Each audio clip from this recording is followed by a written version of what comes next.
ኢትዮጵያውያን በሙሉ ባለድልም መሆናቸውን እንዲያስቡና በዚህም እርካታ እንዲሰማቸው መፈለጌን በዚሁ አጋጣሚ መግለጥ እፈልጋለሁ።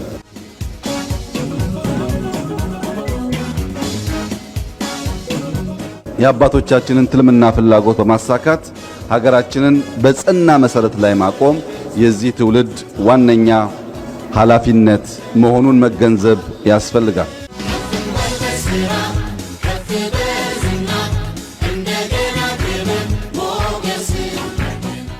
እንኳን ደስ ያለን፣ እንኳን ደስ ያላችሁ። በህዳሴ የተጀመረው ድል በሁሉም ይቀጥላል። የኢትዮጵያን ብልጽግና በጋራ እናያለን። ታላቁ የህዳሴ ግድባችን ከፍጻሜ ለማድረስ በአንድ ልብና በጽናት እንደምንቆም ዓለም ሁሉ እንዲያውቀው እንፈልጋለን።